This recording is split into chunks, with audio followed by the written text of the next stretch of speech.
Chers frères et sœurs, aujourd'hui, bi'idhnillahi tabaraka wa ta'ala, on va parler de l'importance de réconcilier les gens. L'importance de réconcilier les gens. Les désaccords entre les individus sont inévitables, car ils ont des caractères, des idées et des capacités intellectuelles différentes. Certains sont plus perspicaces que d'autres, ce qui entraîne naturellement des conflits. Ainsi, des tensions peuvent éclater. Entre qui? Entre un homme et son épouse. Entre un enfant avec son père ou avec sa mère, ou l'inverse. Des tensions peuvent éclater entre voisins, entre associés dans un business, entre collègues de travail, entre employeurs et employés. Ces différends peuvent concerner l'argent, les paroles, les actes, voire des enjeux plus graves comme des conflits physiques et des disputes généralisées.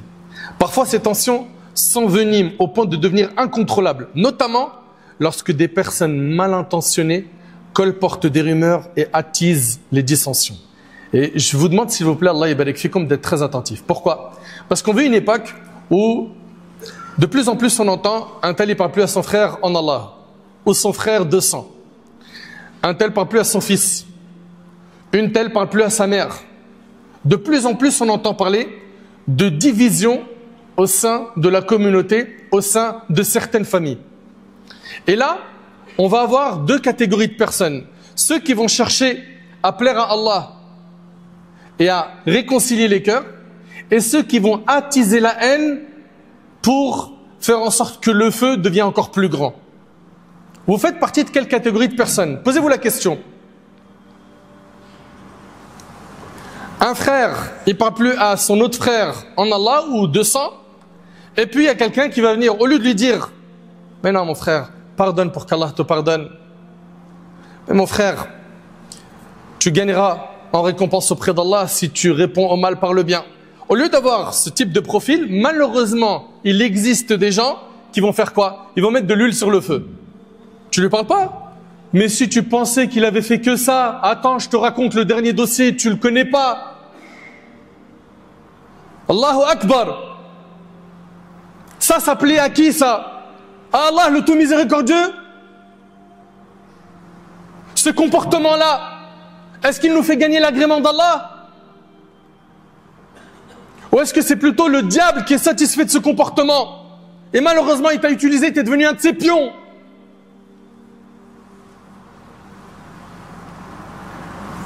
On va voir que l'orientation de notre dîn, c'est de réconcilier les cœurs. C'est ce qu'on trouve dans le Coran, c'est ce qu'a pratiqué notre modèle Muhammad sallallahu alayhi wa sallam, mais malheureusement, on s'est trop écarté de la voie du Coran et de la Sunna. On suit notre ego. Les mauvaises fréquentations. Colporter, c'est grave. C'est quoi colporter? C'est le fait de rapporter les dires des uns contre les autres pour corrompre les relations. C'est ça le namim. Le prophète il a dit la yadkhulul janna namam, n'entre pas au paradis celui qui colporte. Le colporteur.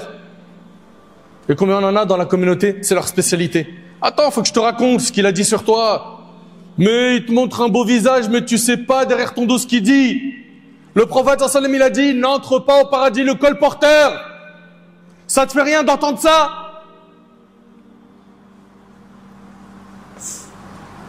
Pourquoi cherches-tu à aller dans la direction du diable au lieu d'aller dans la direction du Coran?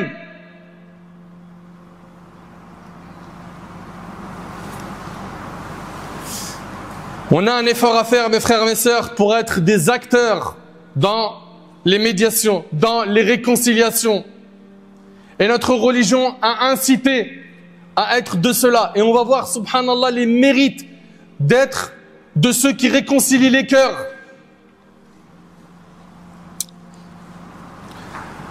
Allah Ta'ala il dit La khayra fi kathirin min najwahum illa man amara bi sadaqatin aw ma'rufin aw islahin bayna an-nas wa man yaf'al dhalika ibtigha'a mardatillah fasawfa nu'tihi ajran 'azima. Écoutez ce qu'Allah Ta'ala il dit. Il n'est aucun bien dans la plus grande partie de leurs conversations secrètes.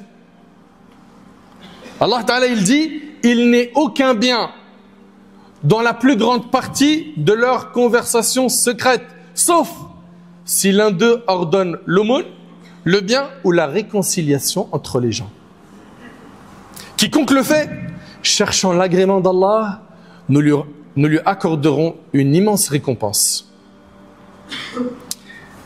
Cheikh Saadi rahimahullah, en commentant ce verset, il a dit: il n'est aucun bien dans la plupart des conversations des gens qui consistent soit en des propos permis mais futiles, soit en des propos mauvais et nuisibles, comme les propos illicites sous toutes leurs formes.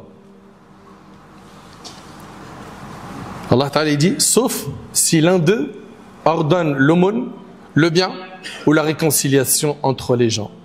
L'imam al-Tabari rahimahullah a dit: la réconciliation consiste à apaiser les tensions entre deux personnes en désaccord ou en conflit en utilisant les moyens permis par Allah. L'objectif est qu'ils retrouvent l'harmonie et l'unité conformément aux enseignements et aux commandements d'Allah. Deux personnes, ils ne peuvent plus du tout communiquer ensemble, ils se détestent.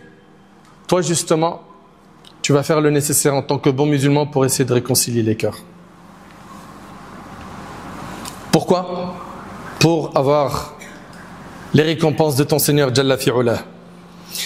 Et tellement la réconciliation entre les gens a de la valeur dans notre religion nous a autorisé, écoutez attentivement s'il vous plaît, de mentir pour réconcilier deux personnes. Ce ne sont pas mes propos. Kalthoum bint Uqba ibn Abi Mu'ayt radiyallahu anha wa an jami' as-sahaba relat qu'elle a entendu le messager d'Allah sallallahu alayhi wa sallam dire: le menteur n'est pas celui qui réconcilie les gens en attribuant des paroles bienveillantes ou en disant du bien. Dans la version rapportée par Muslim, il y a un rajout où elle a dit: je ne l'ai jamais entendu autoriser le mensonge dans les propos des gens, sauf dans 3 cas. Parmi eux, réconcilier les gens. Et c'est rapporté par Bukhari et Muslim. L'imam al-Khattabi rahimallah a dit, écoutez bien, ce sont des situations, donc les cas de figure où le mensonge est autorisé, ce sont des situations où une personne peut être contrainte d'ajouter des propos ou d'aller au-delà de la stricte vérité afin de préserver l'entente et d'éviter un préjudice. Le frère, il parle plus à l'autre frère. Toi, tu viens, tu dis à un de ces deux, mais en fait, il aimerait bien venir vers toi, mais juste laisse-lui l'occasion. Il regrette ce qu'il a fait et c'est un mensonge. Mais toi, ton objectif à travers cela, c'est de réconcilier les cœurs. Ça, c'est permis en islam. Et de l'autre côté, tu vas aller chez l'autre aussi lui dire la même chose. Tu sais que il aimerait venir vers toi, mais voilà, ta porte, elle est vraiment condamnée. Essaye de l'ouvrir un petit peu, etc. Et tu vas apaiser un petit peu les tensions des deux côtés. Il dit, Khattabi, dans certaines circonstances, un léger degré de désobéissance a été toléré en raison de l'espoir qu'il mène à une réconciliation. Et notre prophète, alayhi salatu wassalam, ça a été le meilleur exemple dans ce domaine, dans le fait de réconcilier les cœurs. D'après Sahl ibn Sa'd, radiyallahu anhu, les habitants de Quba se disputèrent violemment, jusqu'à en venir à se lancer des pierres. Lorsque le prophète sallam en fut informé, il dit: allons les réconcilier, rapporté par le Bukhari. Vous voyez le réflexe du prophète sallam? Qu'est-ce qu'il a dit? Allons les réconcilier. C'est pas il y a la guerre entre eux, ben je vais participer moi aussi à propager des rumeurs, à colporter, à médire, à détruire encore plus leurs relations. Malheureusement, c'est ce qu'on voit de plus en plus aujourd'hui, surtout à l'ère des réseaux sociaux. Notre religion nous ordonne de préserver, de maintenir l'entente et les liens entre nous. Allah Ta'ala, il dit: wa'tasimu bihablillahi jami'a wa la tafarraqu. Attachez-vous tous à la corde menant à Allah et ne vous divisez pas. Allah Ta'ala, il dit: wa in ta'ifatani minal mu'minina iqtatalu fa aslihu baynahuma. Si deux groupes de croyants se combattent, réconciliez-les. Voilà ce que nous dit le Coran. Il te dit pas prends parti sans avoir écouté les deux versions. C'est souvent malheureusement ce qu'on entend aujourd'hui. Et mets de l'huile sur le feu. Détruis encore plus la relation. Mais pourquoi vous faites ça? Pourquoi vous ne craignez pas Allah? Pourquoi vous refusez de suivre le Coran? Vous êtes bien musulmans.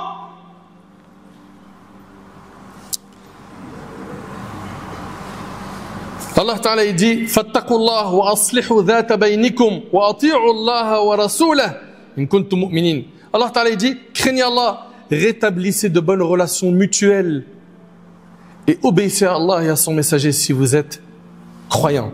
Allahu Akbar. Notre religion nous incite donc à réconcilier les cœurs. Il y a probablement autour de toi des gens qui ne se parlent pas.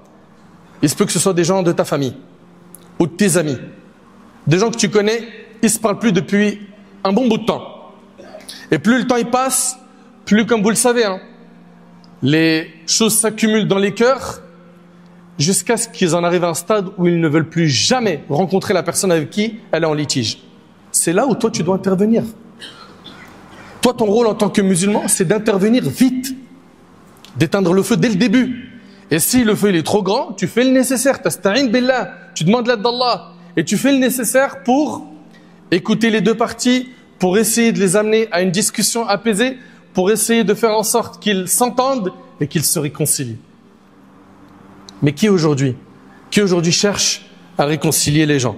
Allah tabaraka wa ta'ala a dit dans le Coran que ceux qui réconcilient les autres auront de grandes récompenses. En réconciliant les gens, vous savez qu'est-ce qu'on gagne? Allah ta'ala dit à la fin du verset « Wattaqullah la'allakum turhamun » et craignez Allah afin que vous puissiez être touchés de sa miséricorde, pour que vous puissiez bénéficier de sa miséricorde. Subhanallah, tu réconcilies les gens, tu as bénéficié de quoi? De la rahma d'Allah Azza wa Jal. C'est la plus belle chose que tu peux avoir dans cette vie et dans l'au-delà, d'être touché par la miséricorde d'Allah. Également, réconcilier les gens, c'est un moyen de pouvoir quoi? Trouver le salut. Allah Ta'ala il dit وَمَا كَانَ رَبُّكَ لِيُهْلِكَ الْقُرَى بِظُلْمٍ وَأَهْلُهَا مُصْلِحُونَ. Il ne convient pas à ton Seigneur de détruire injustement des cités alors que ses habitants cherchent à s'amender, c'est-à-dire quoi? À s'améliorer, à se corriger. Chers frères, chères sœurs, parmi les récompenses que l'on obtient en réconciliant les gens, il y a ce que notre prophète sallallahu alayhi wa sallam nous a rapporté dans le hadith qui est rapporté par l'imam Abu Daoud d'après Abu Darda. Le prophète sallallahu alayhi wa sallam a dit: ne vais-je pas vous informer de ce qui est meilleur que le degré du jeûne, de la prière et de l'aumône? Est-ce que vous écoutez attentivement, s'il vous plaît? Le prophète sallallahu alayhi wa sallam a dit: ne vais-je pas vous informer de ce qui est meilleur que le degré du jeûne, de la prière et de l'aumône? Les commentateurs du hadith, ils disent qu'il s'agit de ce qui est surrogatoire. Mais ça reste quand même quelque chose de grand. C'est-à-dire que ce qui arrive là, c'est meilleur que de jeûner, prier et faire des aumônes surrogatoires. Ils disent bien sûr, le prophète sallallahu alayhi wa sallam a dit, réconcilier entre les gens. Car certes, la discorde entre les gens est celle qui rase. Je ne dis pas qu'elle rase les cheveux, mais elle rase la religion et c'est rapporté par Abu Daoud. Effectivement, quand il y a une discorde entre les gens, qu'est-ce qui se passe? Ils ne se parlent plus.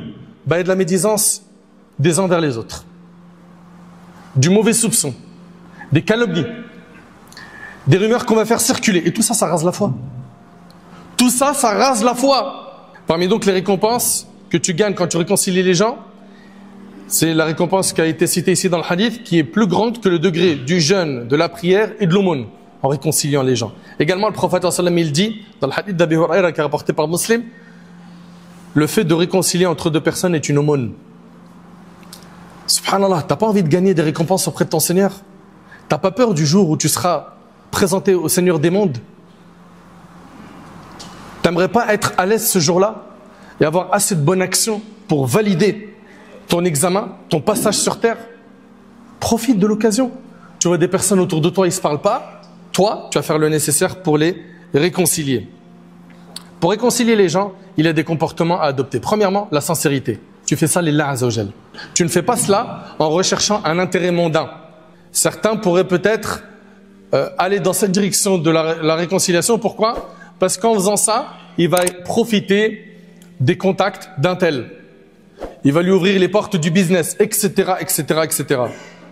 Tu veux réconcilier les gens? Sois sincère dans ta démarche et surtout, sois juste. Ça veut dire quoi? Ça veut dire que si tu vois quelqu'un qui est proche de ta famille et qui est fautif, tu le défends pas parce qu'il est de ta famille. Non, tu dois être le plus juste possible. Par rapport à cela, le prophète sallallahu alayhi wa sallam a dit: assurément les justes seront auprès d'Allah sur des chairs de lumière à la droite du tout miséricordieux. Il s'agit de ceux qui sont justes dans leur jugement au sein de leur famille et de ceux dont ils ont la charge, rapporté par l'imam Muslim. Pour terminer, les bienfaits de la réconciliation. Elle implante dans les cœurs la vertu du pardon et de l'indulgence. Quand tu vas réconcilier les gens et si tu t'y prends bien, eh ben, ça va faciliter aux gens de pardonner à autrui, remplaçant ainsi la rupture par l'amitié et la haine par l'amour. Elle permet de gagner des récompenses auprès d'Allah. Elle contribue à l'harmonie dans la société. Vous imaginez si nous on joue pas notre rôle d'être des médiateurs, d'être de ceux qui vont réconcilier les cœurs. Vous imaginez la société, elle va ressembler à quoi? Elle contribue donc, la réconciliation, à l'harmonie dans la société ainsi qu'une vie équilibrée. Elle mène au pardon mutuel entre les parties en conflit. Elle apporte le bonheur au cœur, libère les âmes de la rancune, de la haine, de l'animosité et de l'envie. Par contre, l'absence de réconciliation entraîne 1. La propagation de la corruption. Ton cœur va durcir. Le cœur est durci par les péchés. Et quand on ne parle pas à quelqu'un, quand on est en litige, malheureusement, Shaitan, il profite pour que tu fasses de la médisance sur lui, que tu penses de lui du mal, etc., etc. Donc l'absence de réconciliation entraîne la propagation de la corruption, l'endurcissement des cœurs, l'augmentation des péchés, la rupture des liens entre les proches, la perte des valeurs nobles et des bonnes mœurs. Chers frères, chères sœurs, on vient à la khutbah de Jumu'ah dans le but d'écouter un prêche, un sermon. La question qu'on doit tous se poser, c'est en sortant de ce prêche, après avoir terminé d'écouter ce discours, tu ressors avec quoi? Là, est-ce que vous pensez que moi j'étais sur le minbar juste parce qu'il faut occuper 20 minutes? Est-ce que vous pensez que nous on est réunis ici que pour vous dire des hadiths, des versets et vous sortez comme si de rien n'était? Non. Les croyants sont ceux qui écoutent et qui mettent en pratique ce qu'ils ont entendu. Donc deux choses. La première des choses, si toi tu t'es reconnu quand j'ai parlé de litige et tu parles pas à tes frères, tu parles pas à tes sœurs, fais le premier pas. Le prophète il a dit, le meilleur d'entre eux c'est celui qui commence par le salut, par le salam. Tu seras le meilleur auprès d'Allah. Parfois, on le sait, il y a des gens, ils ne méritent pas qu'on soit bienfaisant envers eux. Mais Allah Ta'ala, il mérite qu'on fasse ce bien pour lui, ou non? Peut-être qu'un tel, il ne mérite pas que tu sois bon envers lui. Mais Allah Ta'ala, il mérite que tu fasses cet effort pour lui. Nous, on veut les plus hauts degrés du paradis. Ce passage sur terre, il est trop court. Il est limité. Il faut qu'on fasse des efforts. Quand Allah Ta'ala il dit « Qad aflaha man zakkaha » a certes réussi celui qui a purifié son âme, mais c'est qui celui-là? C'est celui qui a fait des efforts. Quand Allah il dit « Falaqtahama al-aqaba » ça veut dire quoi? Allah Ta'ala il demande aux croyants de prendre la voie laborieuse, la voie difficile, d'aller vers la direction de quoi? Des bonnes actions. Et ça demande quoi? Jihad al-nafs. Tords ton ego et fais un premier pas vers ton frère pour Allah. Et comme toi tu veux le pardon, pardonne. Et au final, c'est toi qui en ressortiras grandi le jour du jugement. Et puis j'aimerais finir avec une chose. Tu lui parles pas, tu lui en veux, tu l'attends le jour du jugement. Je te pose juste une seule question. Est-ce que tu serais satisfait si le jour du jugement, votre litige est tranché par le Seigneur des mondes et que ton frère il soit jeté en enfer parce que tu lui as pas pardonné? Serais-tu satisfait de voir ton frère dans le feu le jour du jugement? Et si tu me dis oui, est-ce que le prophète, notre modèle, il vivait avec un tel cœur qui voulait le mal pour les gens? Chers frères, chères sœurs, faisons un effort. Allons vers les gens, demandons pardon. Et des fois, il faut savoir céder. C'est-à-dire quoi? C'est moi qui avais raison, mais l'Illah Azzawajal, c'est pas grave. Cherche pas à avoir raison. Le prophète n'a-t-il pas dit celui qui délaisse le débat alors qu'il a raison, Allah lui construit une maison au paradis? On voit bien qu'on a des encouragements, hein? Je laisse, je cède. Le prophète n'a-t-il pas dit dans le hadith de Uqba, wa'fu amman zalamak, pardonne à celui qui a été injuste envers toi, mais il va falloir que tu payes le prix pour le paradis. Le prophète me dit, pardonne à celui qui a été injuste envers toi. Donc toi déjà, fais l'effort de ton côté à effacer de ton cœur, allège-le en allant vers ton frère, fais le pas vers lui, fais le pas ma sœur vers elle, et aussi cherche à être quelqu'un qui va réconcilier les cœurs. À partir d'aujourd'hui, tu te dois, après avoir entendu cette khutbah, de ne pas rester inactif, insouciant face à deux personnes qui ne se parlent plus. Il faut que tu aies ton rôle de réconciliateur, de médiateur entre eux. J'implore Allah subhanahu wa ta'ala de nous utiliser dans le bien. J'implore Allah subhanahu wa ta'ala d'apaiser les tensions qu'il y a dans nos familles, dans nos sociétés. J'implore Allah tabarak wa ta'ala de faire de nous des pieux, des gens qui écoutent et qui mettent en pratique. J'implore Allah tabarak wa ta'ala de nous accorder une bonne compréhension de sa religion.